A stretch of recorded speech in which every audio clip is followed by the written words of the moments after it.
বাংলাদেশের সাবেক প্রধানমন্ত্রী শেখ হাসিনা ইন্ডিয়ার এনডিটিভির সাথে একটা সাক্ষাৎকার দিয়েছেন। তো সেই সাক্ষাৎকারে উনি জোর গলায় বলেছেন যে উনি দেশে ফেরত আসবেন, এই বছরের মধ্যেই ফেরত আসবেন। তো সাক্ষাৎকারটাও একটু ইন্টারেস্টিং ছিল। সেটা ছিল একটা ইমেইল সাক্ষাৎকার, অর্থাৎ এনডিটিভি থেকে ওনার কাছে কিছু কোশ্চেন ইমেইল আকারে পাঠানো হয়েছিল। তো উনি আবার সেগুলির আনসার ইমেইল আকারেই দিয়েছেন। তো সেটা গতকাল এনডিটিভি প্রচার করেছে। তো সেটার রেফারেন্স দিয়ে দেশি বিদেশি অনেক সংবাদপত্রেও সেটা প্রকাশ করা হয়েছে। তো সবচেয়ে উল্লেখযোগ্য যে ঘটনা সেটা হচ্ছে উনি বলেছেন যে উনি এই বছরের মধ্যেই ফেরত আসবেন। তো এর আগে আপনাদের মনে আছে বছরখানেক আগে উনি একবার বলেছিলেন যে উনি চট করে বাংলাদেশে ঢুকে পড়বেন, আশেপাশেই আছেন, চট করে ঢুকে পড়বেন। তো যাই হোক, সেই চট করে তো আর ঢোকা হয়নি। তা এখন উনি ঘোষণা দিয়েছেন যে উনি এই বছরের মধ্যেই আসবেন। তো এই বছরের মধ্যে আসতে হলে এখন থেকে ধরেন আর 6 মাস বাকি আছে। তো ধরে নেন যে উনি 6 মাসের মধ্যে ফেরত আসবেন। প্রশ্ন হচ্ছে যে কেমন করে আসবেন, সেটা ওরাও জিজ্ঞেস করেছে যে আপনি কি তারেক রহমান গভর্নমেন্টের সাথে কথাবার্তা হচ্ছে, কোনো রকমের ব্যবস্থা হচ্ছে কি না। তা উনি বলেছেন যে না, ওনার সাথে কোনো যোগাযোগ হচ্ছে না, উনি কোনো কারোর সাথে কোনো আতাত করে আসেন না, উনি ওনার জীবনের ভয় করেন না, উনি চলে আসবেন। তো ওনাকে আবার এটাও জিজ্ঞেস করা হয়েছিল, অনেকগুলি কোয়েশ্চেন, অনেক কিছুই আছে। তো যে 2-4টা একটু ডিফারেন্ট, সেগুলি কথা উল্লেখ করছি। তার মধ্যে আবার ওনাকে জিজ্ঞেস করেছিল, তো স্বাভাবিকভাবে উনি যেটা বলেন যে ইউনুস গভর্নমেন্ট ছিল ইলিগাল, তারেক রহমানদের সরকার হচ্ছে একটা স্টেজড ইলেকশনের মাধ্যমে এসছে, ওটাও অনেকটা ইলিগাল। তো উনি একটা জায়গায় উনি আবার তারেক রহমান সরকারের কাছে আহ্বান জানিয়েছেন যে যেন আওয়ামী লীগের যে কার্যক্রম নিষিদ্ধ সেটা যেন সিদ্ধ করে দেন, এরকম একটা আহ্বান আছে এক জায়গায়। আর শেখ হাসিনার যে কোনো ইন্টারভিউ যদি ইভেন আমি না পড়েও বলে দিতে পারি উনি কি বলবেন, এর কারণ হচ্ছে ভালো বলেন খারাপ বলেন, উনি মনে হয় এই যেই কথাগুলি সবসময় বলতেন ক্ষমতায় থাকতেও গত 15, 16, 18 বছর ধরে, ওনার কথাগুলি অলমোস্ট মুখস্থ হয়ে গিয়েছে।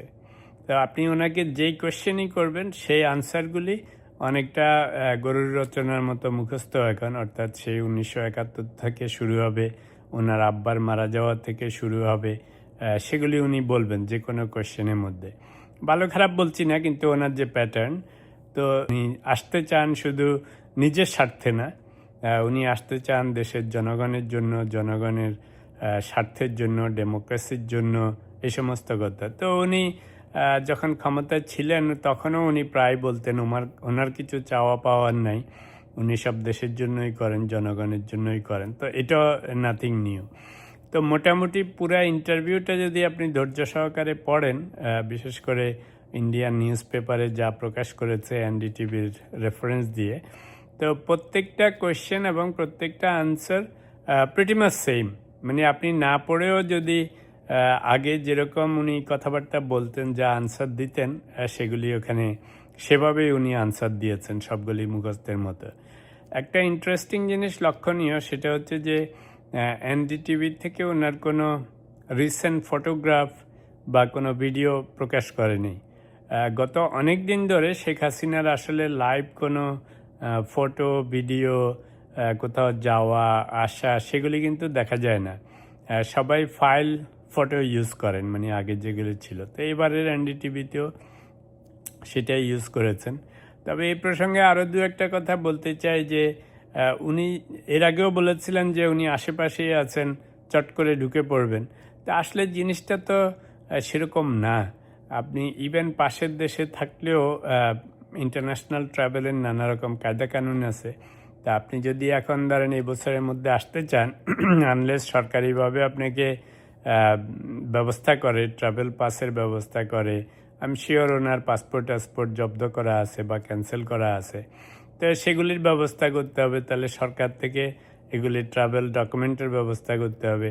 তো ওনাকে আসলে হয় এয়ারপোর্ট দিয়ে আসতে হবে প্লেনে।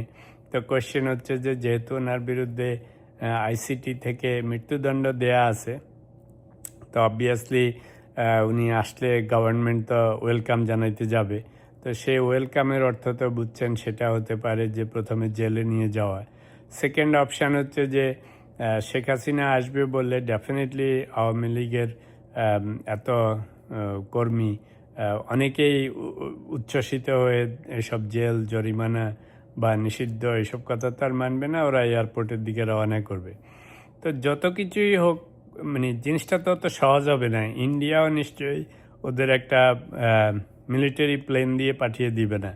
তো আসতে হতে গেলে ঠিকঠাক মতো দুই সরকারের মধ্যে প্ল্যান প্রোগ্রাম করে ওনাকে ট্রাভেল পাস দিয়ে নর্মাল কোর্সে আনতে হবে।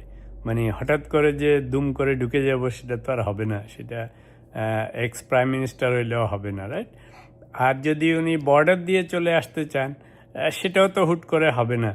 কারণ উনি যদি বর্ডার দিয়ে ঘোষণা দিয়ে আসতে চান, তাহলে সেক্ষেত্রে আবারও ওনার কর্মী বাহিনী থাকবে, পুলিশ প্রশাসন থাকবে, সরকার থাকবে, সেটাও কমপ্লিকেটেড হবে। আর উনি যদি গোপনে ঢুকে পড়তে চান, সেটাও তো মানাবে না ওনার জন্য, উনি সেভাবে আসবেনও না।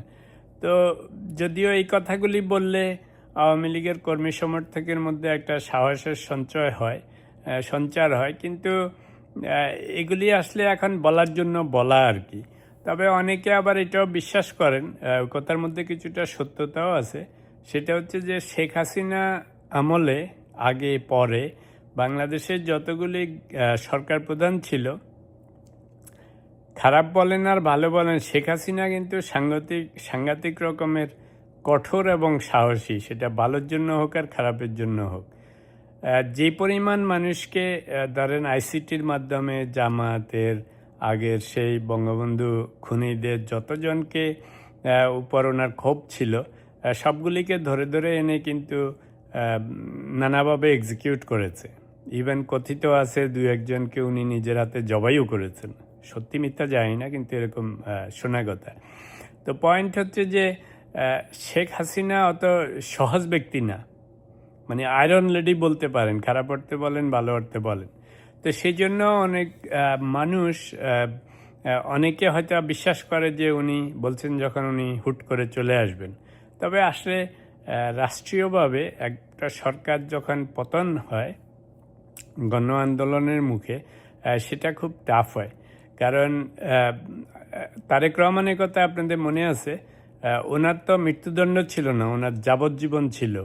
কিন্তু তারপরেও উনি বহু বছর, এই যে 17 বছর যে লন্ডনে ছিলেন, কোনোভাবেই সাহস করে আসেন নাই। এই কারণে বিএনপিও তো ছোট দল না, আওয়ামী লীগের থেকে কোনো ক্রমেই বেশি ছোট না। তো সেরকম দলের নেতাও সাহস করেনি। কেন করেনি? কারণ যখন সরকার উল্টে থাকে, সবাই ভেবেছিল যে আসলে এত মানুষের সামনে গিয়ে কিছু করতে পারবে, কিন্তু কিছু করার তো নাই। বেগম খালেদা জিয়াকে আটকে রাখা হয়েছে, কত বছর জেল জুলুম করা হয়েছে। তারপরে তারেক রহমান যদি আসলে সেই সময় আওয়ামী লীগ ধরেন যাবজ্জীবন দিত, তারপরে আরও 2-4টা কঠিন মামলা দিয়ে, ওই যে গ্রেনেড হামলা এসব দিয়ে, আইসিটি দিয়ে মৃত্যুদণ্ডই দিয়ে দিত। কারণ কত কঠিন লোকজনকে দিয়ে দিছে না। তো ফলে সেই জন্য ওরা রিস্ক নিতে পারেনি। তো এখন আওয়ামী লীগের শেখ হাসিনারও মনে হচ্ছে যে উনি আয়রন লেডি, সাংঘাতিক সাহসী, আওয়ামী লীগের এত লোকজন, কর্মী, ওরা এসব নিষিদ্ধ মানবে না, হুট করে চলে আসবেন। It's not that simple. এখন হয়তো বলেন আবেগের বশে নিজেদের নেতাকর্মীদেরকে একটু সাহস জোগানোর জন্য, শক্তি জোগানোর জন্য। আসলে আরেক দেশ থেকে যে সমস্ত নেতা পালিয়ে যান বা বনবাসে যান বা জোর করে পাঠিয়ে দেওয়া হয়, সেই সমস্ত নেতাদের পক্ষে হুট করে আর আসা সম্ভব হয় না, স্টাফ। একটাই উপায়, সেটা হচ্ছে যদিও ওটাকে উনি উড়িয়ে দিয়েছেন যে কারোর সাথে কোনো আতাত হচ্ছে না। আতাত মানে বেসিক্যালি এখন বিএনপি গভর্নমেন্টের সাথে কথাবার্তা বলে যদি ব্যবস্থা করা যায়, এরকম একটা কোয়েশ্চেন ওনাকে করেছিল যে বিএনপি গভর্নমেন্টের সাথে আপনাদের কোনো যোগাযোগ হচ্ছে কিনা, কথাবার্তা হচ্ছে কিনা। তো উনি সেগুলিও নাকচ করে দিয়েছেন। উনি বলছেন যে এগুলি সব ফলস রিউমার। তো ফলে সেটাও হচ্ছে না। তো আমার মতে যতক্ষণ পর্যন্ত না সরকারের সাথে একটা অ্যারেঞ্জমেন্ট হয়,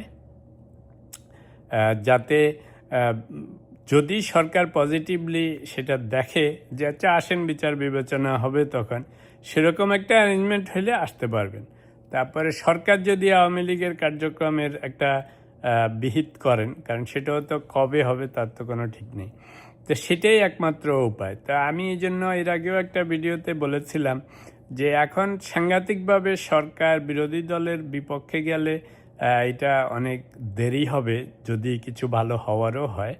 একটাই মাত্র উপায়, যদি সরকারের সাথে বর্তমান নেতানেত্রীদের, ভালো নেতানেত্রীদের মাধ্যমে যোগাযোগ স্থাপন করা যায়, তারপরে যাদের যাদের বিরুদ্ধে নানা রকম দোষ ত্রুটি দুর্নীতি আছে বা অন্যান্য অভিযোগ আছে তাদের বিচার টিচার হবে, আর বাকিরা হয়তো স্লোলি সমাজে রিহ্যাবিলিটেশন হবে। যদি শান্তিপূর্ণভাবে আগায় এবং সরকারের সাথে শান্তিপূর্ণভাবে যোগাযোগ স্থাপন করে, একটা সুরাহা হতে পারে। কিন্তু যদি কঠিনভাবে যায়, যদিও এটা মনে হয় যে আমরা অনেক বড় বড় কাজ করে ফেলবো, কিন্তু ইটস নট ইজি। সেটা আওয়ামী লীগ নিজেই জানে, ওনাদের আমলে বিএনপি জামাতটা কীরকম কোণঠাসা ছিল। তো একটা সরকার যখন ক্ষমতায় থাকে এতটা সহজ হয় না এদেরকে ব্যান্ড করা, কারণ সরকারের হাতে সমস্ত প্রশাসন থাকে, সমস্ত ফোর্সগুলি থাকে, প্লাস এখন গণ অভ্যুত্থানের পরে এখন এত তো ইজিও না, কারণ যারা গণ অভ্যুত্থানের সাথে জড়িত ছিল, নোন ফেসেস ছিল, পিছনে কলকাঠি নেড়েছিল, তাদেরও তো নানা রকম রিস্ক আছে। তো ফলে ইটস নট সিম্পল যে খালি আমি চলে গেলাম বা ঢুকে পড়বো বা আমি গেলে আমাকে কে কী করতে পারবে, নট দ্যাট সিম্পল। তো আমার কাছে মনে হয় বেস্ট অপশান হচ্ছে যে এই মুহূর্তে হুঙ্কার টুঙ্কার না দিয়ে যদি সরকারের সাথে মিলমিশ করে একটা সুন্দর সুরাহা করা যায়, যেটাই সবার জন্য ভালো হয় শান্তিপূর্ণভাবে, তাহলে হয়তো জিনিসটা ত্বরান্বিত হবে। যেরকমেরই সুরাহা হোক, সেই সুরাহাটা একটু ত্বরান্বিত হবে।